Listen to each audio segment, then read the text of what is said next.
But the fight this weekend should be a rather big one. I think, obviously, we have Canelo Kovalev competing on the same night. I'm curious as to what that dent will be in either one. I think it will be a dent, at least in either both or one of them for sure, on that night. There's no way those two can both reign supreme on the same night. One of those events has to be the bigger event. There can only be one. But digressing from that, Masvidal Diaz, it's an interesting fight from just an X's and O's perspective because Diaz is a guy that he seems like a prototype to what Jorge Masvidal is now, right? Even though both guys are contemporaries of each other. It's not like Masvidal is a guy that's younger, that's come up on the scene at a later stage than Nate Diaz. No, they're rather the contemporaries. They came up around the same time in terms of pro careers and pro debuts. Even have relatively similar, I would say, fight careers in some aspect. Long careers with some losses, losing streaks as well, ups and downs, and then all of a sudden just finding that star power and that matchup to really drive them to the next level. One just happened before the other. But Masvidal seems, from a technical perspective, from an X and O's perspective, seems to have evolved his game through time, through the last few years, and seems to have taken things that him and Diaz both did quite well, let's say, 5-10 years ago. But now, let's say, Masvidal does better than Diaz in almost every single category, meaning striking, boxing, kickboxing, jiu-jitsu, wrestling. You can argue that Masvidal is better than Diaz in almost every single category nowadays. And the evolution of Masvidal has just been a really shocking thing in and of itself. But Anthony, your thoughts on the fight, man? It's coming up, Bass Motherfucker title on the line. Sort of your thoughts on Masvidal Diaz. Well, actually, just as you're about to introduce me and everything, I'm about to fight this sneeze off, and let me get this under control. All right, it's under control now. I got it. You know how, like, every time you say, "Oh, I have to sneeze," you don't have to sneeze. You instantly don't have to. I just had to stall for a second, but we're good to go now. So, my initial thoughts on this fight is from an X's and O's standpoint. This is definitely one of the more fascinating matchups that you can piece together. And one thing that makes it really crazy is that I agree with you about Masvidal being the better fighter on paper. I do believe that Masvidal is better in most categories over Diaz. And I would say maybe just pure jiu-jitsu, Diaz might be the winner. But even then, we're talking about Masvidal coming just a hair away from defeating Damian Maia. Arguably beating him. Yeah, and that was a fight that was largely contested on the ground. So it kind of washes that argument. But Diaz is constantly faced with people who are better than him on paper. Absolutely. Like even Anthony Pettis. Or Don Cerrone or, classical matchups. Conor McGregor even in their first fight. Like there are plenty of people that Diaz has fought and beaten. I even think back to the Michael Johnson fight. People that should beat Nate Diaz but don't for a variety of reasons. So I especially think that this fight is even more difficult to try to handicap when you consider that this BMF title is above it, because this is the sort of thing that can affect the course of the fight.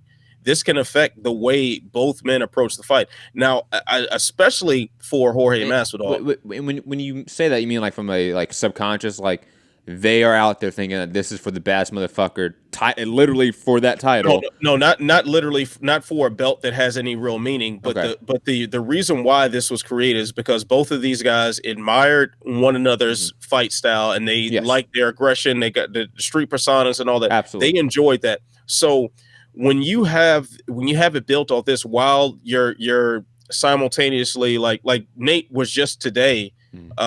Telling the media how he had no interest in fighting Khabib. He told Brett Okamoto he had no interest in fighting Kamaru Usman a couple months back and stuff. So when you have these guys that are simultaneously kind of shunning the actual belt based on the fact that the top of the division right now is primarily wrestlers, and that isn't the most fan-friendly style, it could put subconsciously in their heads to say, okay, we have to go in there and trade, or we have to just fight in this reckless style. Now, for Masvidal, that can potentially negate a lot of the things that he's better at Nate at.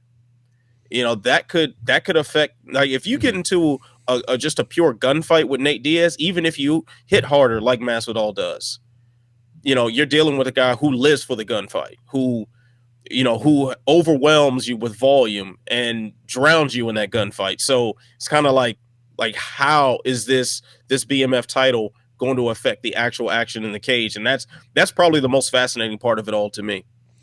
I mean, since we talked about it, obviously, I think we're both in agreement here that Masvidal, from an X and O's perspective, on paper, is better than Diaz. Even like a pure boxing sense, I would say Masvidal is a better boxer than Nate Diaz, which might be blasphemy for Nate Diaz fans, but I think that's just the god honest truth. When you look at whose technique is better, whose punching technique is purely better, who throws better combinations, who has more variety of the combinations, who doesn't get hit as often. It's clearly Masvidal. You Right. add then maybe even the kickboxing aspect to the game, or just pure Muay Thai. I would say Masvidal has far and away better kicking game than Nate Diaz, and that's without question, I would say. The wrestling game, I would say Masvidal is better than Nate Diaz, and that's clear as day. Maybe, like you said, in the pure jiu-jitsu sense, Nate Diaz has the advantage there, but I would say that's largely negated because Masvidal is clearly one of the most underrated grapplers in MMA, without question, in my opinion. How does Nate Diaz overcome that? Because, like you said, he does find a way in a lot of these matchups, even like the Anthony Pettis one, a fight that I picked Pettis to win. I remember me and you being credentialed for that one, and we were even debating that one. I think you picked Diaz hesitantly, and I picked Pettis hesitantly, and we both sort of said, yeah, along the same lines here, that Pettis on paper is better, but Diaz just finds a way sometimes with these matchups, especially strikers, when you can fight just strikers at times. Diaz, for some reason, is far more effective in what he wants to do. And maybe he does get hit a lot. Maybe he is a guy that is sloppy with his technique, especially in the Pettis fight, off balance at times when he sort of throws in with combination. But what he wants to achieve, the end strategic goal, he ends up achieving most of the time. And Masvidal, a guy that, has a reputation of losing rounds, a guy that routinely has a reputation of losing that strategic goal. He may get lost in the tactical battle and then lose the strategic battle because, again, he's, for some reason, has had issues in the past with achieving strategic goals, being efficient in his game. Diaz is the antithesis of that. He is quite efficient at just doing his thing. Whether or not he actually makes a different game plan for each fighter is different. That's not what I'm talking about here. What he wants to do and set out in every fight, he largely achieves when he fights guys that are strikers, guys that want to end up trading with them. And like you said, maybe Masvidal sort of inclines with that and wants to trade with Diaz. And then Diaz is the type of guy, okay, I'm going to win here because I always end up winning my strategic goal. And you won't because you usually end up not winning your strategic goal at the end of the day. I'm really hesitant to make a pick here, to be honest. I think obviously Diaz on paper is the clear underdog, or at least he should be. But this is the type of matchup that he should win. Like, this is another Don Cerrone matchup where on paper that guy's better, but he's not going to win the fight 9 times out of 10. Yeah. I think another factor to consider here, which is I'm very hesitantly picking Diaz again for this fight, and I'm really thinking about the trajectory of Jorge Masvidal's career. How many decisions has this guy lost? How many times has he probably should have gotten his hand raised that he didn't, or how many times did he almost do just enough to win a decision, but he didn't, and still putting on great performances. I think back to Gilbert Melendez in Strikeforce when he fought for the lightweight title. You can even think to what's a more recent one, the Ben Henderson fight. Fights where he did very well in. I Quinta fight. I mean, that was just blatant robbery. Like that was just nuts. So that you can blame that one totally on the judges, but Masvidal has had a bad habit of kind of getting into a comfortable rhythm when he thinks he's winning, but his criteria for winning is almost rooted in his street fighting days, where it's like, okay, well, his face is more busted up than mine, so I'm definitely winning. Or, I rocked him at this point in time, and he may have out wrestled me, but hey, I still won. Like it has like a this street fight vibe to it that just doesn't flow right with the judges. Now, even if Nate is the guy to have the street fight mentality as well, his style it leads to more favorable looks from the judges. Yes. The volume, the constant moving forward, the tendency to make people want to do things they don't want to do. You know, when you have a Conor McGregor shooting for a single leg takedown on you, it probably means you did something right on the feet. Mm-hmm. You know, and his tendency to overwhelm and break people at a certain point, that looks pretty good to the judges, as opposed to Jorge's kind of like wait and see approach. I agree, and I'll be honest. I want to pick Diaz. You know, you're definitely a Diaz guy. Oh, I have way more Diaz sound bites than any other MMA fighter or group ever. Of course, like the whole intro is Diaz. Like, I'm born and raised in California, so of course the Diaz brothers are the most famous California fighters of my lifetime. Even include boxers as well. Like, they're the most famous without a doubt. Except for maybe like Oscar, but I don't count Oscar in my lifetime. He's like another generation, in my opinion. But I'll be on. I make the same pick I did with the old Pettis pick. On paper, this guy is better. So I have to lean that way usually. I'm going to lean more Masvidal in a split decision. And I do think that there's a possibility of a TKO win for him late as well. I think Nate can get hurt. I think Nate can get finished as well. I think Masvidal in his welterweight run has been finishing guys quite violently and quite athletically. And, you know, Nate Diaz isn't the most athletic guy, so maybe we see Masvidal land a really nice counter, hurt Diaz, and follow up. But I do think Masvidal is going to pull away with a very narrow win here in a really fun action fight where I do think Diaz is going to have a lot of success. And I'll be honest, I think he's going to have a lot of that success in the championship rounds. I can see Masvidal win the first 3 rounds and then Diaz take over in the 4th and 5th round and winning those clearly, even hurting Masvidal late. You know, I could see a real back and forth fight here, but I do see Masvidal getting the better of the exchanges, getting the better of both the striking exchanges and the grappling exchanges. I just think he's better adept at modern fighting than Nate Diaz is. And I think in a weird way, the Anthony Pettis fight was maybe a red herring of what we have with Nate Diaz right now. If you get my drift, Anthony Pettis, well, yes, he was technically a better striker than Diaz, but stylistically, he was totally wrong for that fight. You know, you could tell that Diaz was going to steamroll him. You know, especially in hindsight. The more I look back on it, the more I realize how bad of a pick that was. But if we look at, let's say, Masvidal's run, he doesn't really get steamrolled in that way.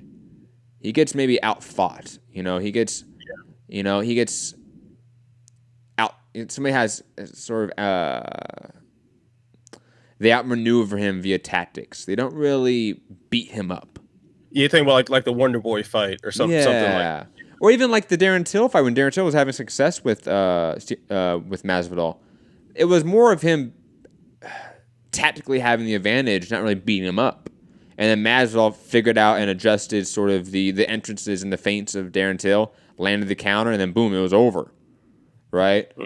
I could see Diaz, a guy that is sloppy, a guy that is predictable, let's be honest, coming in constantly with the same entrances and feints, and eventually Masvidal figure it out and just get the better of it. Or, like I said, Masvidal is also just the better boxer. And if he just sticks to the jab, doubles with the jab, triples with the jab, and tries to outbox Diaz, he can have a lot of success. Like a la, in a way, like Aldo Frankie Yeager in the first fight. Was that UFC 200? Or was that the second fight? Where like Aldo kind of just stood in the center and just countered a lot of the aggression of Frankie. A lot of those like bursts of energy from Frankie. Yeah, just jab him, stay out. Jabbed him, and then every time like Frankie would get close, land a check hook, and then maneuver out quickly. I could see Masvidal sort of replicating that game plan, adding a bunch of leg kicks as well. Even though Diaz is good at checking leg kicks, I expect Masvidal to get around that, start throwing the body a lot as well with his kicks. Yeah, you think about like Josh Thompson had a lot of success on Diaz by mixing up the levels of the kicks. So, yeah, I could see him trying to replicate something like that.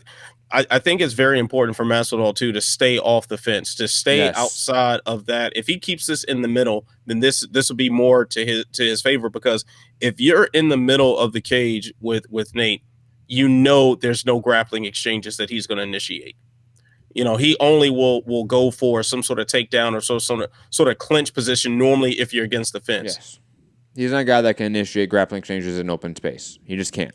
Like, love Nate Diaz. That's He not just him. doesn't have like the explosive speed and stuff to do that typically, and he's not the one who's going to shoot a power double or anything like that. Now, he is deceptively great at cornering you along the fence. So, like, to that point, like, don't be surprised if Masvidal just all of a sudden winds up behind the double black line, back up against the fence, and then Diaz either unloads with a combination, then clinches up, and then sort of initiates his game and really gets going, a la the Anthony Pettis fight. And it's a great example of that, where you can tell Nate Diaz was really uncomfortable in that open space with Anthony Pettis. So what do? Kind of just check the leg kick. That'd be a main focus of him. Slap away any shots, and then just keep pressuring with just forward pressure. He forced him to box by checking the leg kicks. I think Pettis, didn't he like break his foot or something? Yeah. So he forced him to box, and then and that's, but he can't quite force Masvidal to box and expect it to be as easy of a night. But it's like this. It's just the way these two intertwine. As we talk about it more, it's like all these layers are being peeled back, and this is a puzzle that I can't wait to see get solved. I'm just hoping that the presence of this title that is based on stand and bang and making the fans go crazy and stuff, I hope that doesn't interfere with the action, especially for Masvidal, because his best recipe for success is not playing along with that at all. His best recipe for success is something more strategic and a streamlined game plan. Even though that's rarely been Masvidal's style. He does get into like modes of comfort, but don't mistake that for being having a sense of like my game plan to control the action. That's a very different thing for a fighter to just to find a comfort zone and to stick in that rut in fights, which Masvidal does constantly, especially back in the lightweight run of his in the UFC. And a fighter that is valuing control over everything else, a la Jose Aldo, right? It's a guy that, especially in the later half of his career, valued control more than a lot of other things, and that would win him rounds. Masvidal is not that guy, in my opinion. I think he just gets in ruts of action or inaction, so to speak, and that hurts him at times. But I would say largely in his welterweight run, that has not affected him as much.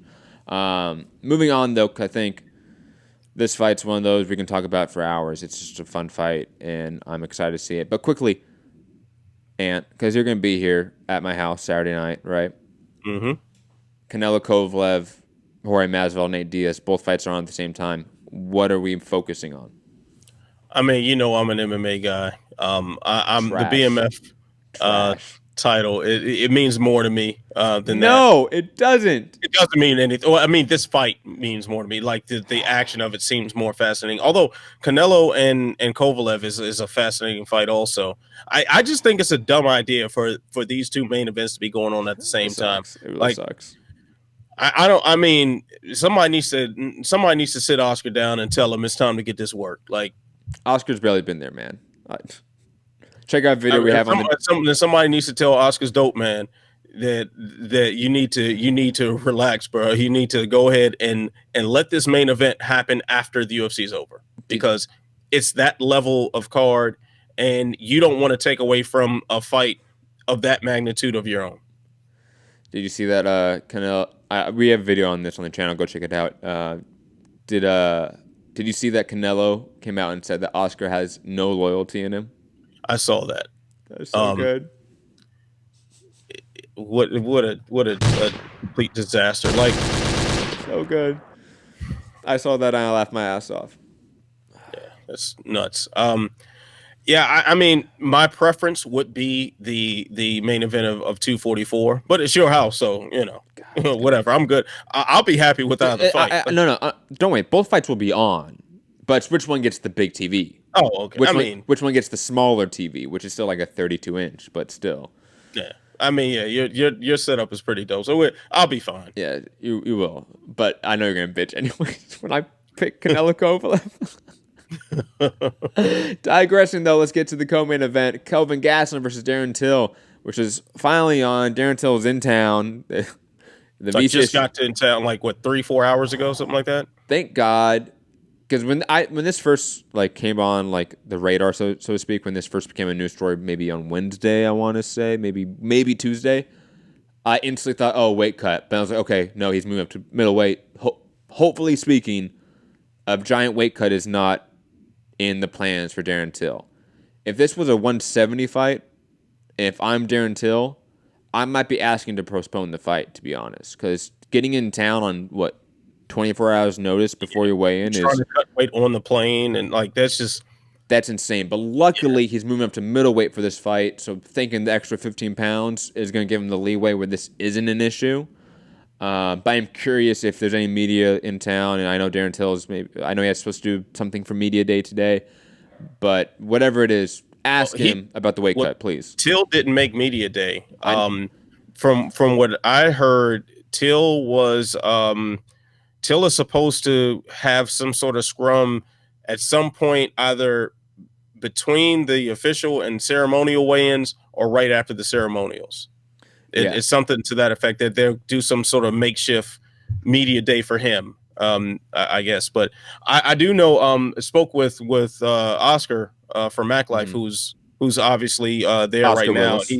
He had a he said he had a one-on-one scheduled with Till that obviously got canceled with all this. But my first thought, excuse me, when quickly before you jump to that, since we're mentioning the homies, shout out to Submission Radio guys. Oh yeah. Submission Radio out there killing it right now. They're in New York. Jason Burgos, Captain Credential, he's killing it right now for the coverage for Sure Dog, and Oscar, James Lynch. All the homies out there. James Lynch, and Oscar, have fun, be safe, especially on Halloween. God, I'm so jealous that they're in New York for this UFC event and on Halloween too. Yeah, the bars must be just amazing right now. And nothing brings like the weirdos of MMA show up for a Diaz fight, so it's got to be.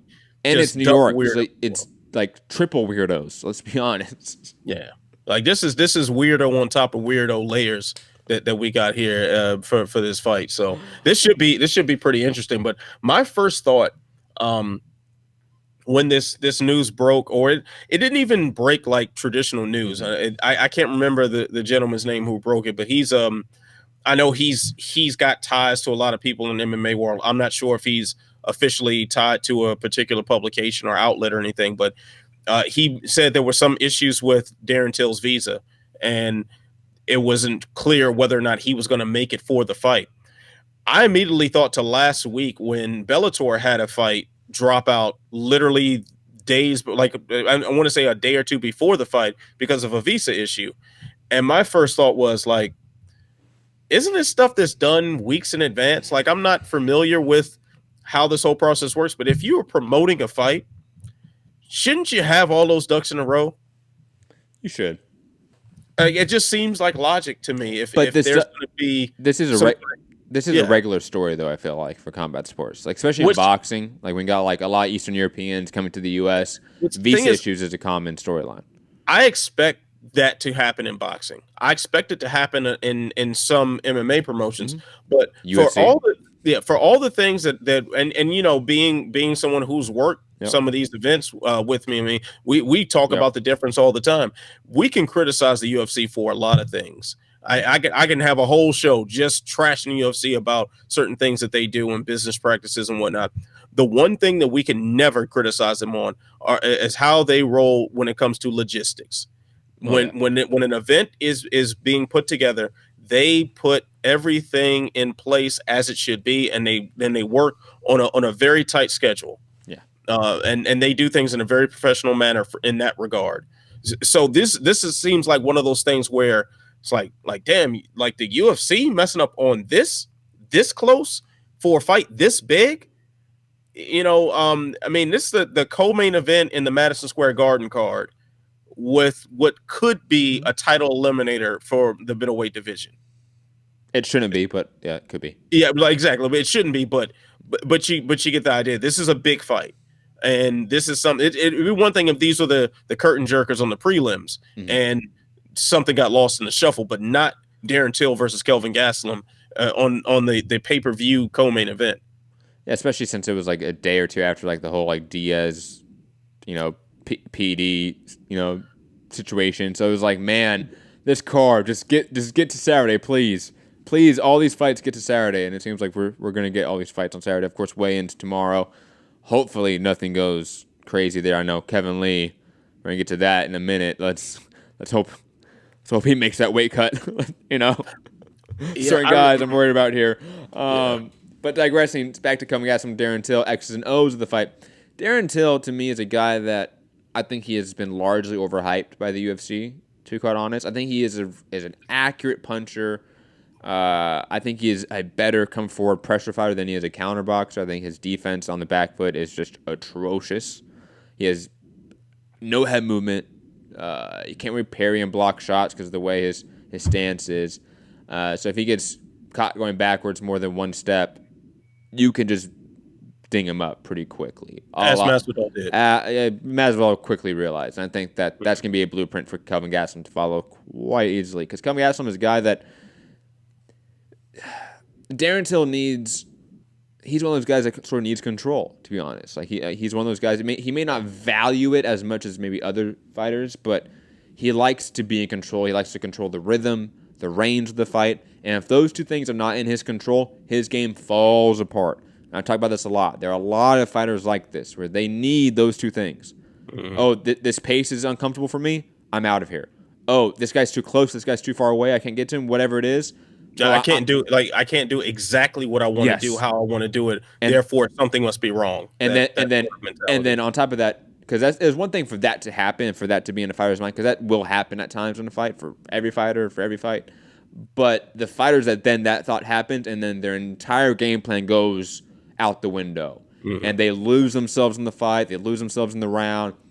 Those fighters are, I think, some of the hardest to sort of train and to probably get past that point. And Darren Till is one of them. And Kelvin Gastelum is a guy that he doesn't need to be in control. He doesn't need to have the range. Guess what? He's going to find it. He's going to adapt. He's going to keep throwing combinations. He's going to keep throwing feints. He's going to keep moving his head off the center line.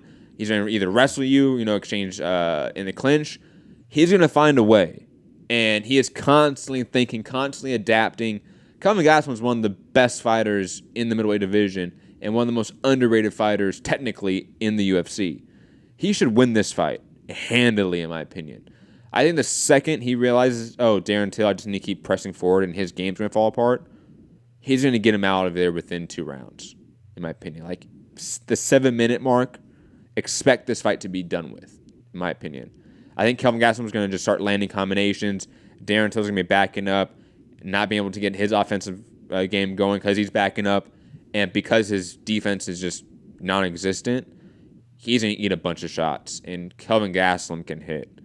And I think Darren Till is going to get punished in this fight, to be honest. I don't see how he wins this one. Unless Kelvin Gastelum just does not fight a Kelvin Gastelum fight, to be honest.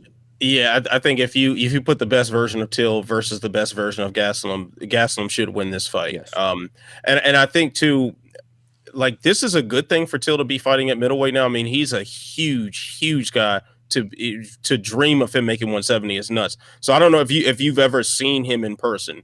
No, I've never been near Darren Till. I mean, Gastelum or Till?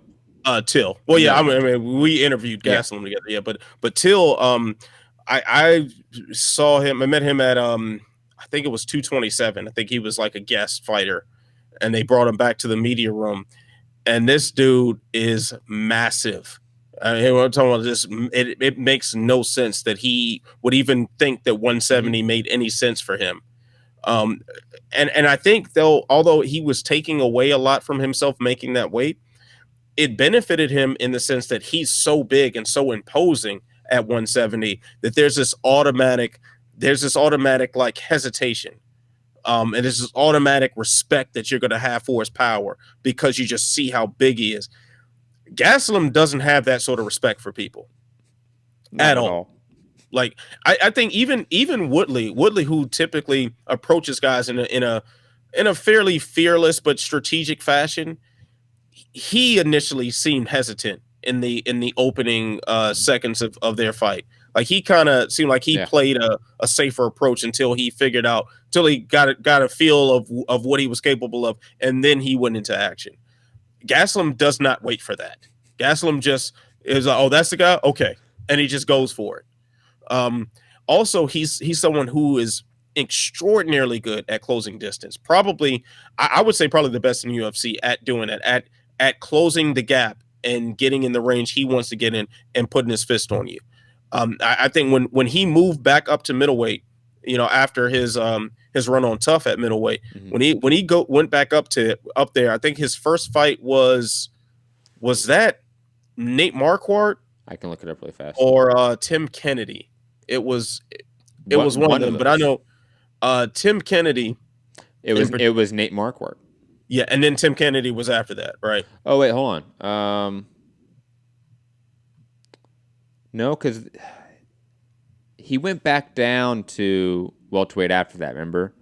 So like, Okay, so he that's right. Yeah, he went to welterweight after that. Yeah, he lost Neil Magny at 170, Yeah. went back up to 185, beat Johnny Hendricks at 185, and then beat Tim Kennedy at 185, and then lost to Chris Weidman. Okay, that's right. So like in particular the Tim Kennedy fight, where it was like Tim Kennedy is a big guy from middleweight, and Gaslam had zero respect for that. He walked right in front of his face and he hit him as much as he wanted. And Kennedy was essentially helpless through a lot of that fight. I see something very similar happening. I think Till will handle it better than Kennedy. I don't think Kennedy. I don't think Till is going to just flail around and just die the way Kennedy did. But I do think it's going to look very similar. Yeah, man, and this is really not the best look for Darren Till to make his middleweight debut. There's a reason why Dana White apparently was not very fond of this matchup. I mean, I asked him at the 241 presser about that, and he was like, he looked at me like I was crazy. And no, that's not happening. I don't understand this matchup at all. Like, to be honest, it makes no sense. And even when we talked to Gaslam at the Dominance MMA day or whatever, which was a like great the day, way by the Gaslam was talking about this fight coming together was like he was even confused by it. It was kind of like it was off, it was on, it was off, it was on. He just kind of was like, well, I guess it ain't on, so whatever, I'll fight someone else, and then said the offer came. So the hesitance that the UFC or Till's camp or somebody showed about this fight being made was well warranted. This is not the best time. This is not the best way for Till to be introduced to 185, if you ask me. I agree. Moving on, next fight on the card, Stephen Thompson versus Vicente Luque. A fight that it's one of those where Stephen Thompson is clearly the better fighter here, in my opinion. Mm-hmm. But Vicente Luque is a offspring of Ares, the god of war, probably, or something, right? Like he is some manifestation of chaos within MMA. So I don't know where to pick here. I want to say Vicente Luque knockout because like crazy shit happens in this fight, and if crazy shit happens, I feel like that's not a good thing for Stephen Thompson. Another guy that needs to control the range, the tempo of a fight. I don't know. I'm hesitant to pick. I'm on the fence here. And let me get your prediction and thoughts on this fight before I make mine. I actually think Wonder Boy's going to win this one. And I think a lot of that chaos is gonna favor him. First off, Wonder Boy is not really a guy who's afraid of a dogfight. You're right, but Wonder Boy has this really strange thing about him, which I absolutely love, and I think I really off the top of my head I want to say not Till, that Woodley was the only guy to really break this streak, but this happened, after they had already fought, and where Wonder Boy will stand in the pocket with you in his full karate stance and have boxer-like head movement. Mm-hmm. And he makes himself very hard to hit. Yeah, he's good. Yeah, he's a guy who handles someone trying to crowd him and try, because this is, keep in mind, like everyone who fights Wonder Boy wants to do this. Every single person that steps in there against Wonder Boy, probably with the exception of Darren Till, the idea is which is to, a fight we never need to talk about. yeah. By the way. Man, I still there's a guy on Twitter who still tries to give me shit about the robbery of the year article that I wrote for Sure Dog about that fight, but it's another story. That's like, man, get over it. Come on now. Like, why are we still talking about this? But anyway, like everyone who fights Thompson tries to close the distance. They try to get in close. They try to jam up those kicks. Luke is going to be absolutely no different. That is really the only path to victory for him. But the way he enters is leaving himself wide open to all It's sorts poor. of hits. Yeah, it's Yeah. poor. It's technically very like Brian Barberena was able to outstrike him at times and counter strike him at times. And if Brian Barberena, the guy that is famous for beating who was it? Mickey Gall? And Sage Northcutt. Oh, Sage Northcutt. Sorry, Yeah. mixed up welterweight prospects there. But like, sorry, I agree. Stephen Thompson should win this one. I'm going to lean Stephen Thompson as well. Yeah. He's technically better, and like you say, he does thrive at times in chaotic situations, even though Woodley demolished him at times. Yeah, In those moments. Yeah, but you're talking with Woodley. You're talking about Fighter, next yeah. level with a lot of the skills. So I look back to the Roy McDonald fight, and Wonder Boy tagged him up real good and made McDonald hesitant, and McDonald didn't have that war god approach that he normally takes, or at least he used to take that iteration of McDonald. Luke, on the other hand, and that's how McDonald survived. He got into that defensive mode, and it was like, okay, I'm just going to make it to the final bell, as opposed to trying to really win this fight outside of his random Imanari rolls. Now with Luke is the type that would get hit, realize, oh man, I got rocked, and double down on his approach and get hit again, and double down on his approach and get hit again. And I think that keeps up until either the judges call it or he goes to sleep. I'm pretty much in agreement with you. Moving on, Derek Lewis fighting Blagoy Ivanov in a heavyweight fight. I have very little thoughts about this fight. It's probably going to be bad unless it ends in the first round. And even then, I'm sorry, a third round KO does not excuse a really bad fight. Just doesn't. Usually. I'm actually kind of excited for this one. Really? Yeah, because first, Blagoy Ivanov, it seems to be one of the more promising guys, kind of trying to make himself known in the heavyweight division. He's got good boxing. Granted, he doesn't throw a lot of shots, but he's very good technique. Sambo champion, despite the fact that he doesn't really use his sambo very often, which I find puzzling. Like, you don't see him go for too many takedowns. But what I'm most excited about, though, is what we're going to see from Derek Lewis. Now, he claimed that for quite some time, and I forget exactly which fight it was that he supposedly tore his knee up, but he says he's been fighting for well over a year or something with his busted knee. And a knee like that, you can't train on it properly. He's got the back issue and everything, so he's had surgeries to try to correct some of these problems. I want to see what Derek Lewis looks like without the walking in with these ailments. If he was able to train more, if he was able to do more things in camp, what is he going to look like? And one thing for sure, Ivanov's sort of approach, the approach that he had in the Rothwell fight, the approach that he had in JDS and Tai Tuivasa, where he's kind of getting to these even boxing matches with everybody, that doesn't bode very well against Derek Lewis. Like, you've got to come with something different. And I'm curious as to see what version of Lewis we see, and if Ivanov decides to mix things up to play to the level of devastation that he's going to be facing on Saturday. I'm not going to add anything to it because I don't like heavyweight fights usually. You know me, Ant. Yeah. And I'm one of those skeptics when anyone is coming back from a lot of injuries, like Derek Lewis has, if they're all of a sudden healthy, and if that even means anything. You know, it's one thing to be healthy and then go back into fight camp and then have a fight. You know what I mean? Yeah, but he's been out for a little while now. You know, he has. No. Yeah. Again, I'm skeptical. That's all. I'm just skeptical of it. If he comes out there, because he did look pretty, I would say, thin. Yeah, he looked a lot leaner. He looked lean from what I've seen from all the fight week stuff. If he comes out here, looks better shape, the old Derek Lewis from what we remember, great to see, right? With obviously the technical improvements he's made throughout his career thus far. This should be a fun little fight, but it's definitely on the sort of the main card, so to speak, the one fight I'm least looking forward to, but that's only because the rest of the fights are rather amazing matchups, in my opinion. Speaking of one of those matchups, Kevin Lee, Gregor Gillespie. Oh, yes. And you were like a big fan of this matchup when it was announced. I wasn't. I've slowly and hesitantly become a fan of this matchup as time has worn on, and I've kept going back and watching Gregor Gillespie fights because he's one of those guys you sort of have to keep reminding yourself of, I feel like. He hasn't fought a lot this year. He's only fought once, I think, in February.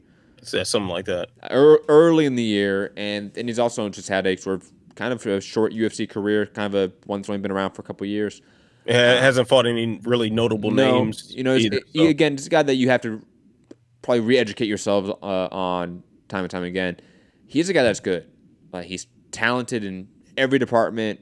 I like the way he transitions from striking range to clinch to a takedown. Like, it's effortless. It's quite natural. The guy seems to be the goods. He passed the eye test in a lot of ways that even a guy like Kevin Lee, for example, passed some time ago, right? He's definitely on that path of a lightweight prospect that's on the rise.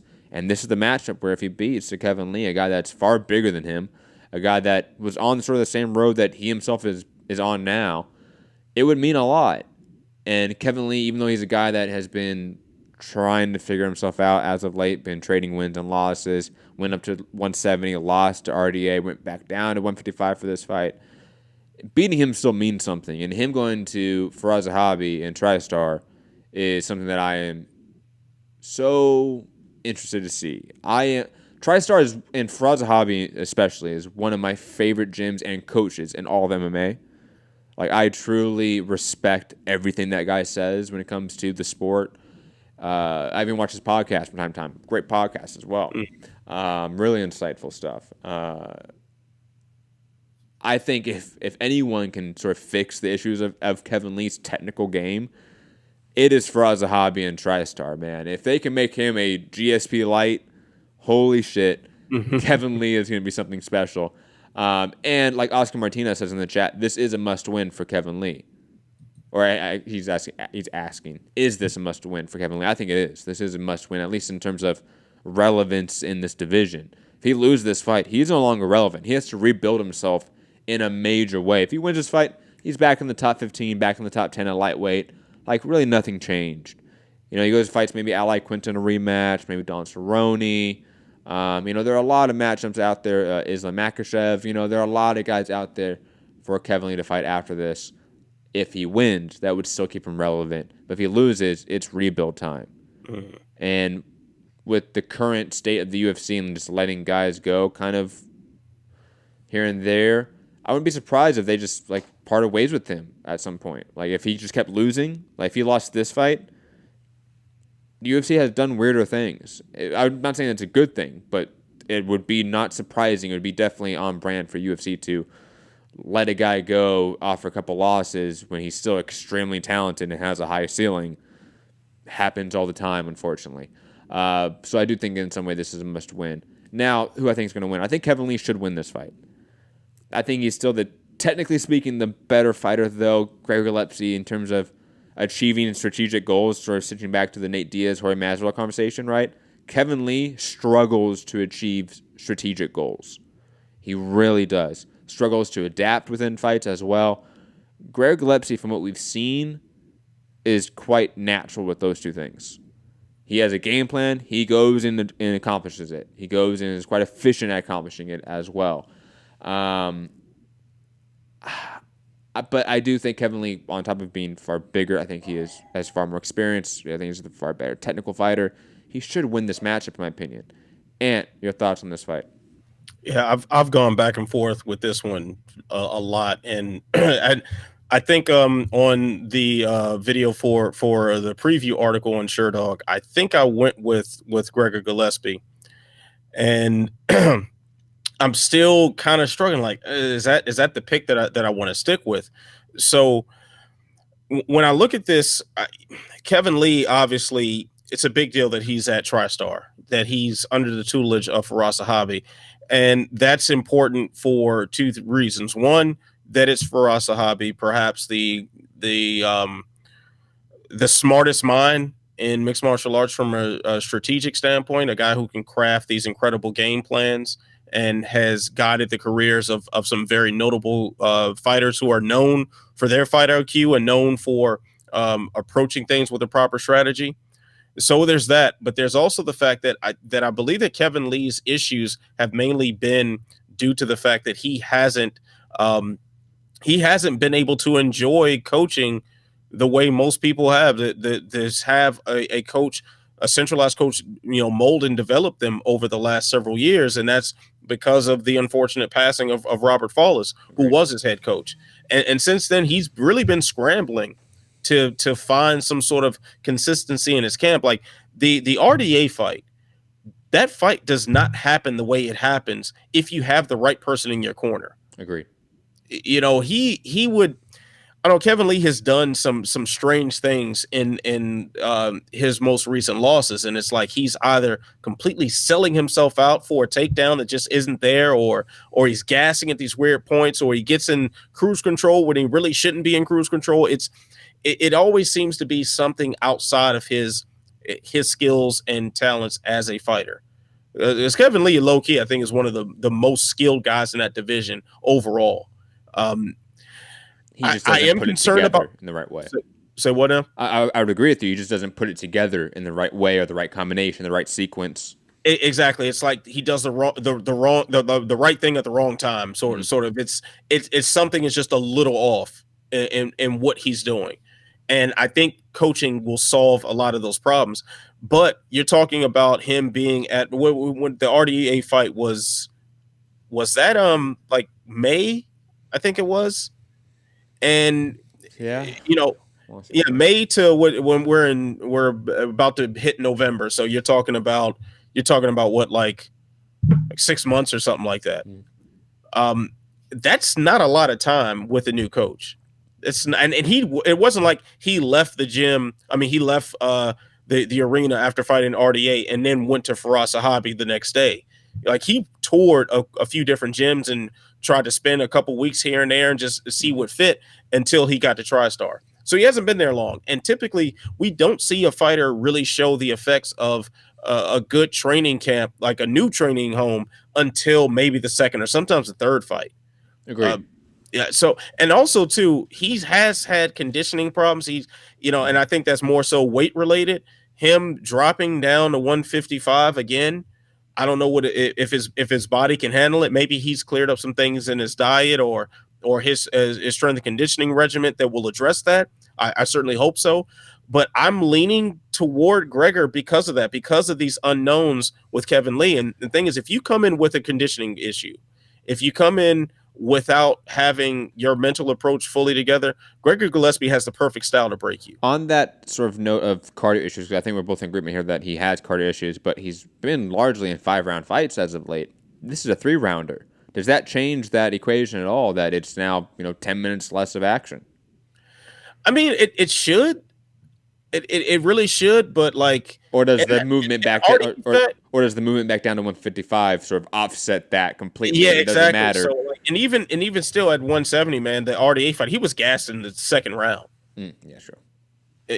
So I'm not really sure. Like, I'm not really sure what to think of Kevin Lee, and I do know this: Kevin Lee is the better fighter on paper. Mm-hmm. He's the guy who has the stand-up skills. He has, like, Gregor Gillespie has never wrestled, at least in MMA, a guy with the grappling ability of Kevin Lee. He has not. But one thing for sure happens with Gregor Gillespie: he gets a hold of you, and your life is going to be pretty rough for the next 15 minutes.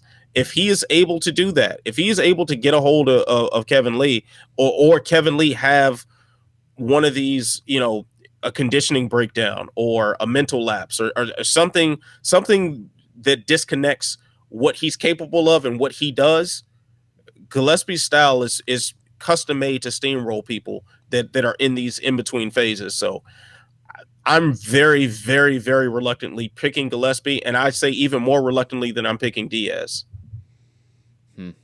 Sad, man. Sad. You know, man. I know, man. That's I'm a Kevin Lee guy. You're a Kevin Lee fanboy, man. Like it's sad, man.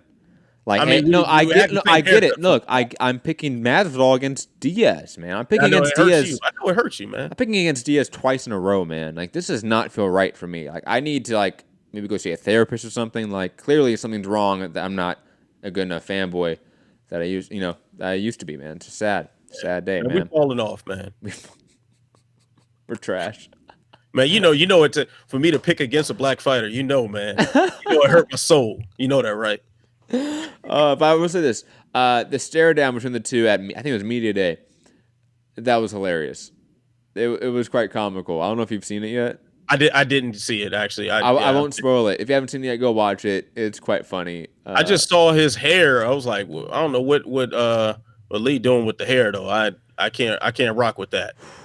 Man, yeah. Digress from that. Corey Anderson versus Johnny Walker. Oh God, this fight. This is one of those that. I love this matchup. Like, it's going to answer so much, hopefully, about Johnny Walker. And, if Corey Anderson gets past this guy, give him his title shot, for God's sake, man. Really? You have put him up against, everyone in this division, and he has fought literally everyone but the champion. If he beats Johnny Walker, who is probably the, hottest prospect in the game right now, the fastest rising prospect in the game, literally, just from a pure time perspective, he's been in the octagon cage for 3 minutes total, something like that. Yeah. And he's now possibly fighting for a #1 contender fight. Honestly, for John Jones, the best fighter of all time. I mean, I don't think anyone's fought 3 minutes in the UFC total and then fought the best fighter of all time after that. That must be a record if that were to be the most case. efficient 3 minutes of your life. Insane, right? And if you were to somehow get another crazy win here, God, how do you not give the title shot to Johnny Walker, man? This guy's just insane. Don't get injured on the celebration or dance moves, or both.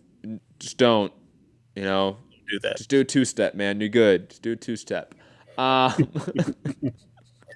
But I'm really perplexed on picking this fight because again, we've only seen 3 minutes of action from Johnny Walker. I would say his regional run has losses. It has fights where even if you go back and look, you can see clear flaws and issues. But his UFC run, he's been lights out against subpar competition. Huge, giant step up in competition against Corey Anderson, a guy that is not the most exciting lights out fighter, but again, sort of stitching to the narrative of the card, a guy that has a strategic goal and is quite efficient at meeting it. Corey Anderson's pretty good at it. Might not be exciting doing it, but he wants to throw, a bunch of combinations, pressure guy, do a lot of clinch work, go for takedowns a lot. He's going to do all of that. It may not be exciting doing it, but he's going to do it all. And he's going to focus on game plans, focus on achieving it. And he might be the antithesis to the wild, chaotic nature that is the violence incarnate of Johnny Walker, right? It's one of those matchups where it's on paper a toss-up. Both guys are the antithesis of the other. And I could see Johnny Walker just being the athletic freak, throwing a lot of feints, messing with Corey Anderson, then boom, lighting him up and knocking him out. Or I see Corey Anderson just doing his thing and winning a 3-round decision and really just out-pressuring and outworking Johnny Walker. And after that 3-5 minutes of work, Johnny Walker's game is found out, where it's not a lot there. And maybe just a really athletic talent, but his technical game, his clinch game, his ground game is not there.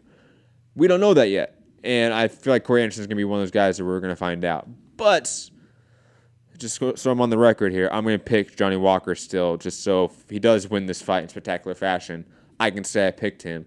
And when he goes and beats John Jones in a minute flat, I can say I picked him then too. all along the train for the Johnny Walker era. Right? I mean, it's here. I mean, he's got the right last name to make waves in the world. So, Or just the name period. It's a brand of liquor. Like, it's he's a got perfect name.